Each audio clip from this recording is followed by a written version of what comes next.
Hello, everyone. Welcome.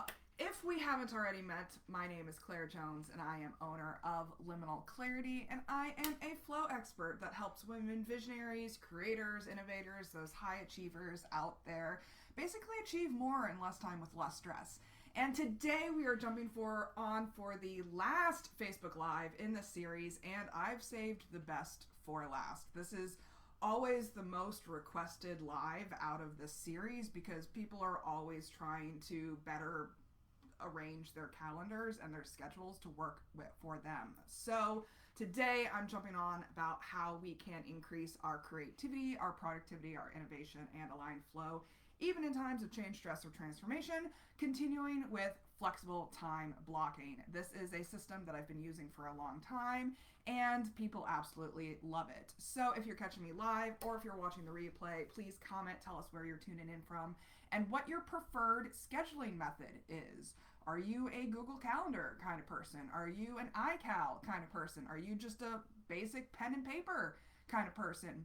And do you like time blocking, or do you like priority lists, or do you like to-do lists? Like, what is your preferred scheduling method? Let me know. And before I get into the nitty-gritty, I wanted to let you know that I am opening up the last 3 spaces. Today is the last day that these will be available. So, to those of you out there who want to move in harmony with your truest selves by cultivating intentional flow and productivity to achieve your life's work with ease and joy, reach out to me. So I'll put the link in the chat here, or I guess in the comments on Facebook. I'm so used to Zoom, y'all. And it's in the description on YouTube. So first, how did I create my flexible time blocking system? It is a proprietary system that I created all by myself, and it is invaluable to how I live my life. So this type of task accountability started for me back in high school. It was then that I first devised a system where I would draw a colored dot on the back of my left hand corresponding to the different tasks that I had on my plate for that day. Keep in mind, this was pre-smartphones. So I couldn't just keep my smartphone on me all day long to tell me what I had to do. I had to keep track of that myself. And instead of carrying around a paper planner with me everywhere, I would draw dots on the back of my hand. So I would have different colors for different activities. This helped me quickly prioritize my commitments, as well as give me an easy way to quickly identify what kind of commitments I had on any given day over the years. Like one day I would have 3 green tasks, 1 blue and 1 purple, so I would put 3 green dots, 1 blue dot, and 1 purple dot on the back of my hand to keep me on track throughout the day. Nowadays, I have a calendar widget on my smartphone that I can easily reference. I use Google Calendar, and Google Calendar comes with a widget that you can use on your various screens. So nowadays, for example, the color coding goes along these lines. Blue activities are activities for myself. Leisure time, self-time, personal errands, stuff like that. Light pink activities are general work tasks like admin, marketing, prep work, or content creation. Maroon activities are work meetings like networking meetings, coffee meetings, and workshops. Red activities are client-related tasks, so client meetings, appointment reminders, money management, all of those tasks that relate directly to making money. And then I use green tasks so that they are my mental and emotional health tasks. So social commitments like going out with friends, therapy appointments, and personal projects that contribute to my overall health and happiness. So those different colors basically represent ranked priorities for me. So at the top of the list are red tasks. Money-making tasks are the highest priority for me on my calendar. Next comes maroon tasks. So those are the meetings that I've agreed to be somewhere at a certain time with a certain person or group of people. Those are the second priority. The third priority is light purple, which is more of other tasks. Like I have a couple different platforms running at the moment, podcasts and stuff like that.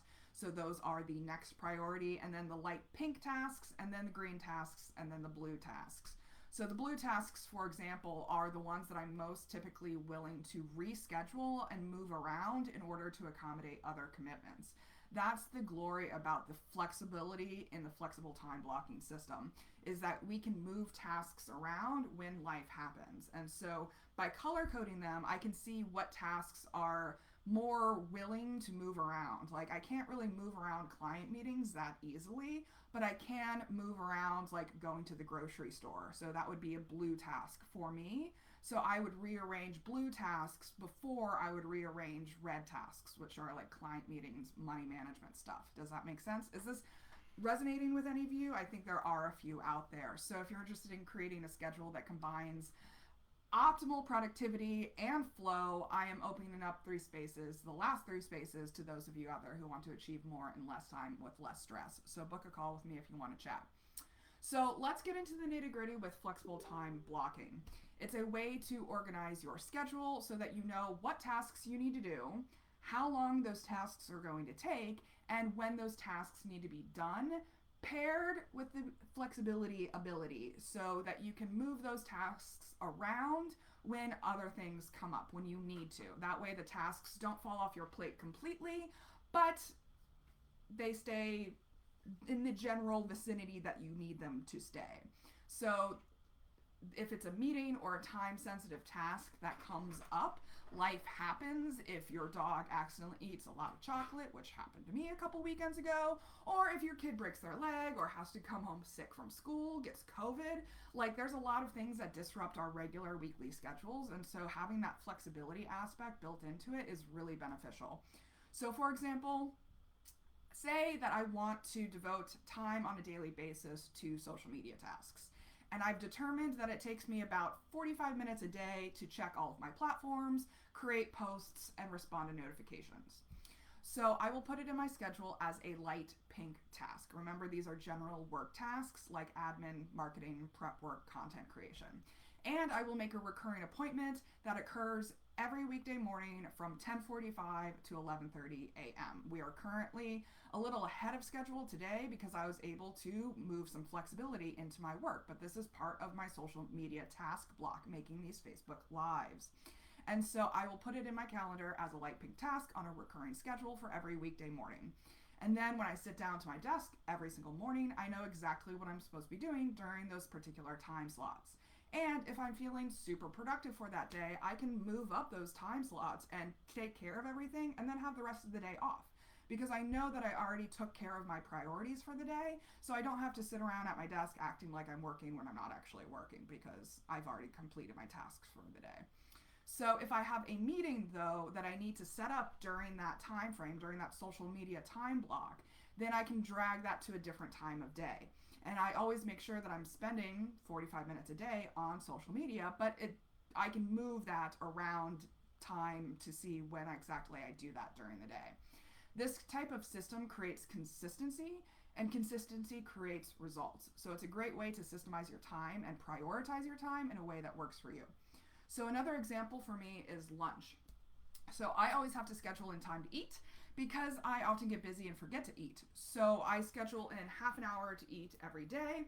It helps me remind me to actually get up from my desk and go eat my lunch, because I often get distracted or I might even schedule a meeting over my lunchtime accidentally without thinking, and then I end up hungry and cranky and hangry, unfocused. So moral of the story being, take care of yourself and remember to eat. If you have to put it in a reminder in your calendar to remind you, that's a-okay. So the key is setting up your schedule in this way to make sure that your time is prioritized with intention. So I often think of it as past Claire taking care of present or future Claire. Past Claire already decided to do the thing. She already decided to prioritize this task in my schedule for a reason. I trust that past Claire knows what she's talking about. So present Claire just needs to sit down and do the thing. It really helps decrease the amount of time that I spend making decisions about what I'm doing on a given day. Decision fatigue is real. This is one of the reasons why Steve Jobs always wore the same black uniform to work every single day, because he didn't want to use up decision-making capabilities at the beginning of the day, deciding what to wear for the day. And so when you are an entrepreneur, when you are a high-achieving woman, you have to decide what tasks are worth spending your decision-making capacity on, because there's only so many decisions that you can make in a day. So what tasks are worthy of devoting your decision-making energy to? Like for me, deciding what to eat for dinner and what to eat for lunch is not worth my decision-making abilities. So I just have the same recurring foods that are nutritious and filling and feed me what I need, but I don't really spend a lot of time deciding what to eat for the day, because that's just a decision that isn't worth my time and energy at the moment. So what tasks are you deciding on every single day that you can just automate? You know, maybe you just have the same thing for lunch, or maybe you have the same routine for the days and stuff like that. This system applies to even non-work related tasks, like those for connecting time, playtime, physical time, time in, etc., like we've talked about earlier in the series. Take playtime, for example. I'm a huge fan of this show called Critical Role, if you haven't already seen my nerdery on here. It's a group of voice actors who stream their Dungeons and Dragons campaigns online. They've been going for about 7 years at this point, and they usually stream every Thursday evening from 7 to 11 p.m. And so I block out that time in my calendar every week, so it's a super fun and it's a great way to insert some reliable playtime into my weekly schedules. Or take physical time, for example. I aim to go to the gym every single week, so I intentionally block out time in my schedule on Tuesday mornings so that I don't schedule over it. I block out 8:45 to 10:15 a.m. every Tuesday because it takes me about 15 minutes to drive to the gym, an hour to work out, and 15 minutes to drive back home. And then I shower, and then I'm usually at my desk by 10:30 a.m., just in time to respond to some emails before diving into my social media task block at 10:45 that I talked about earlier. And again, we're talking about decision-making processes, so when I do go to the gym, I have the same workout routine every single time, because I don't want to spend my decision-making time and energy deciding how to work out for the day. So I have better things to spend my decision-making activity on. Maybe this doesn't work for you. Maybe you want a different workout routine every week, or maybe you want a different dinner or lunch every week. I'm not saying that you have to do it this way, but you have to look at the tasks that you're willing and unwilling to spend your decision-making abilities on for that day. So I'm never worried about whether I'll have time to work out or not with this system, or whether I'll be able to do my social media posts for that day, because it's all scheduled out and ready to go. I don't have to make those decisions. I don't have to engage with those worries because it's already figured out for me. So sometimes when I'm explaining this system to more creative types, for example, they balk at the concept of structuring and scheduling their creative flow. I run into this all the time because I talk to creative types all the time. With my own creative spirit, I understand. And it's true that sometimes I look at the task blocks on my calendar and think, I don't have the creative juices for that right now, or I'm not in a creative mind space at the moment. Maybe it was an emotionally intense day. Maybe it was a tiring day. Maybe I've done a lot of traveling. So I can look at those task blocks and be like, I don't really have the energy or the right mind space to do this right now. So I just reschedule it. And that's the best thing about this calendar system. It's flexible.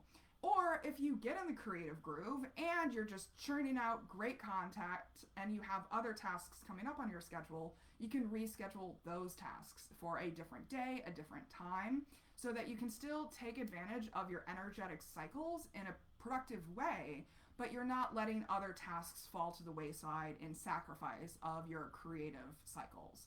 So that way I can move the task blocks around based on where my energies are at for the day.